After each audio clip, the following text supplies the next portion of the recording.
तो जैसे दोस्तों आज हम बात कर रहे हैं क्लास 12 हिंदी के दो दो नंबर वाले क्वेश्चन, जैसे कि रस, छंद, दोहा। मतलब आज की इस वीडियो में आपको क्लियरिटी के साथ मतलब बताऊंगा आसान से आसान तरीका। कितने आप रस तैयार करके जाओ तो आपको वही मिल जाए, कितने आप छंद तैयार करके जाओ, कौन सा अलंकार तैयार करना है, कौन सा दोहा तैयार करना है, सारी चीज़ आज के वीडियो में बताने वाला हूँ। मेरे भाई आज के इस वीडियो में आपका 6 नंबर पक्का होगा, वो भी सटीक से सटीक बताऊंगा। पहला रस क्या है? करोड़ रस, जो कि बहुत इंपॉर्टेंट है। करोड़ रस को याद करने से बहुत टीचर आपको काफ़ी लंबा लंबा बताएंगे, लेकिन मैं जो बताऊंगा सबसे आसान भाषा में बताऊंगा, क्योंकि दो ही नंबर के तो है ना, ज़्यादा लंबा लिखने से क्या मतलब।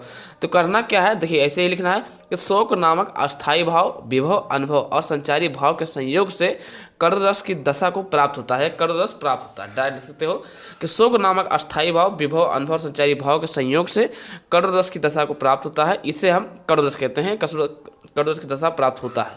हो गया, इतना इतना ही करना, हो गया भाई। एग्जाम्पल जब तक नहीं लिखो जब तक आपको 2 नंबर नहीं दे जाएगा। ध्यान रखना है, एग्जाम्पल बहुत जरूरी है, क्योंकि क्वेश्चन में खुद लिखा रहता है करोड़ रस लिखिए, रहता है इसका उदाहरण लिखिए। ठीक, तो उदाहरण कौन लिखना है कि मरी खोए भुजंग से जननी, फंसा फटक रही शीश, अंधी आज बनाकर मुझको किया नैन तुमने जगदीश। मतलब जितने आसान से आसान उदाहरण हो सके उतना आसान से आसान उदाहरण याद करो, ताकि आपको याद बना रहे, भूलने वाला चक्कर न रहे। ध्यान रहे ये 2 नंबर का क्वेश्चन है, इससे जब ज़्यादा बड़ा भी नहीं लिखना है, नहीं तो चूतियाफा है, उतना लिख दो बहुत है। ठीक है, क्योंकि 2 ही नंबर में आता है। चलिए रस कंप्लीट। अब हम बात करते हैं भाई करोड़ रस कंप्लीट। अब दूसरा रस क्या है? कम से कम 3 रस आपको तैयार करके जाना है, क्योंकि एक ना आए दूसरा तो आ जाए, दूसरा ना आए तीसरा तो आ जाए, मतलब धोखा ना मिले आपको। चलिए दूसरा नंबर क्या? हास रस। जी हाँ, सो हास रस भी काफ़ी इंपॉर्टेंट है, जिसका नाम क्या है कि हास रस। हास नामक अस्थायी भाव, विभव, अनुभव, संचारी भाव के संयोग से हास रस का रूप ग्रहण होता है, ग्रहण करता है ना। हास रस का ग्रहण, हास रस का अस्थायी भाव है हास। वही लिखा है कि हास रस, यानी कि हास नामक अस्थायी भाव, विभव और अनुभव संचारी भावों के संयोग से हास रस का रूप ग्रहण करता है। एग्जाम्पल बहुत आसान है और बड़ा अच्छा एग्जाम्पल है, याद करने में तो कितना जल्दी याद हो जाएगा कि नाना वाहन नाना वेशा, विंसे से समाज निज देखा, को मुखहीन विपुल मुख कोहू, बिन पद कर कोहू बहुपद पाऊ। बहुत इंपॉर्टेंट है, यहाँ से आपका 2 नंबर पक्का होगा मेरे भाई, गारंटी है कि आपको तैयार करके जाना है। ध्यान रहे, ये तो करोड़ रस पूछाएगा, ये तो हास रस पूछाएगा, ये तो बीज रस पूछाएगा, या तो मेरे भाई एक और रस बताने वाला हूँ, उसको देखिए। तीसरा नंबर क्या है? ये रस भी इंपॉर्टेंट है, जिसका नाम क्या है? वीर रस। जी हाँ, सो वीर रस भी इंपॉर्टेंट है। इसका आंसर क्या जाएगा? उत्साह नामक अस्थायी भाव। वीर का मतलब था उत्साहित कर दो किसी को, उसे बोलते हैं वीरता।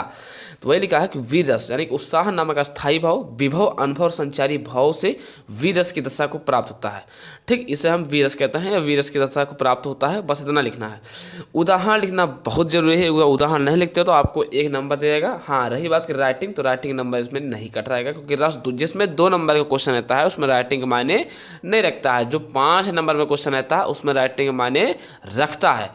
ठीक, अब उदाहरण की बात की जाए, उदाहरण का हो जाएगा साज चतुरंग सैन अंग में उमंग धरी, सर्जिया शिवजी जंग जिनत चलत हैं, भूषण भनत नाद बृहद नगारन के, नदी नद मद गबरन के रलत है।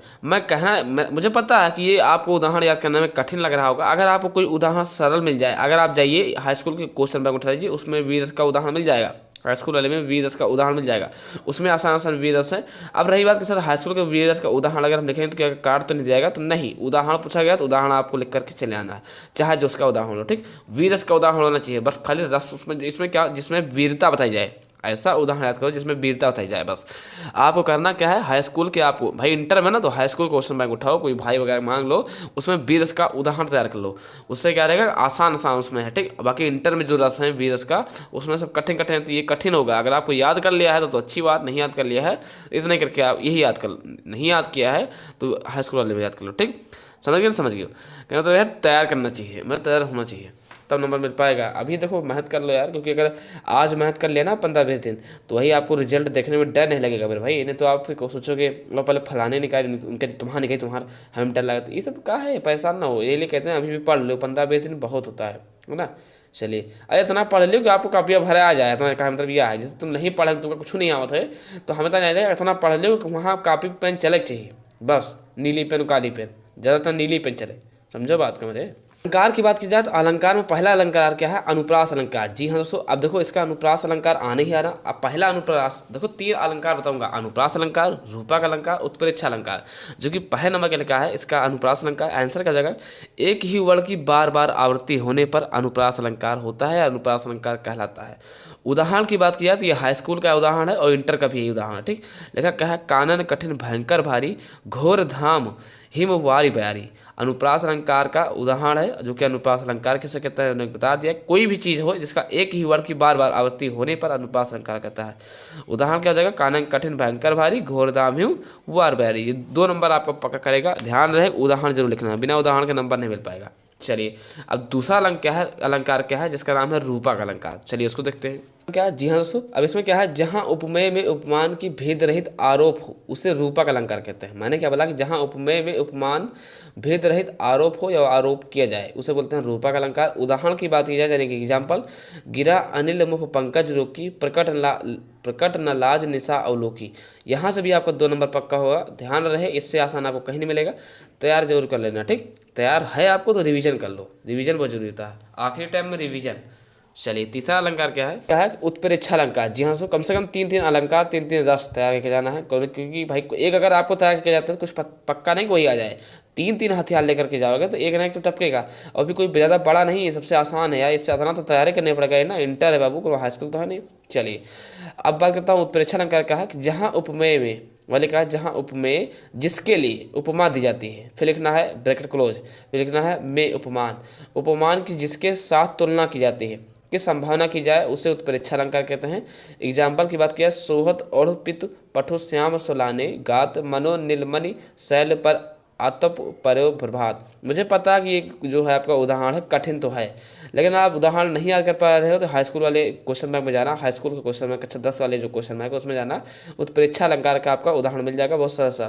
क्योंकि भाई हाई स्कूल पास करके तो आए इंटर में ना, तो जाहिर सी बात है हाई स्कूल के क्वेश्चन बैंक होगा आपके पास, तो उसमें आपको चले जाना है, उसमें आप किताब में चले जाना है, मतलब उदाहरण और कोई अच्छा तैयार कर लेना जो आपको आसान पड़े। ये तो मैं उदाहरण थोड़ा कठिन लिख दिया हूँ, लेकिन कोई बात नहीं, अगर आप तैयार कर लिया है या कर पाते हो तो अच्छी बात है, नहीं कर पाते हो तो हाई स्कूल वाले जो क्वेश्चन बैंक उसमें आपको देख करके याद कर लेना है।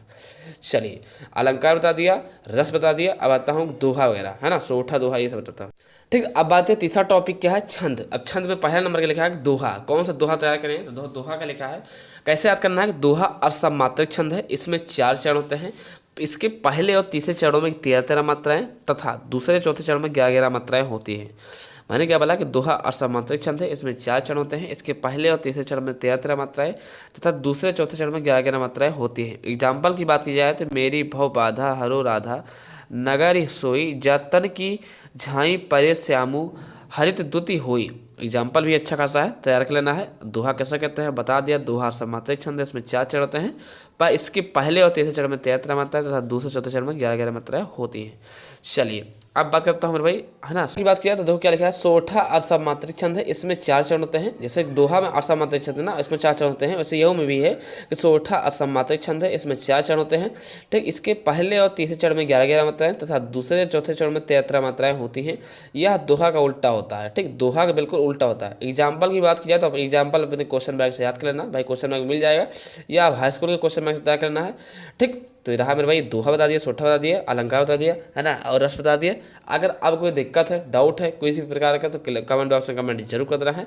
आशा करता हूँ कि आप लोग वीडियो देख करके समझ गए हैं, और कल कैसे वीडियो चाहिए, फिजिक्स पर या केमिस्ट्री पर चाहिए, मैथ पर या बायोलॉजी, किस पर, कमेंट बॉक्स में कमेंट जरूर कर देना है। तो फिर मिलते हैं किसी नेक्स्ट एपिसोड, तब तक के लिए जय हिंद, वंदे मातरम।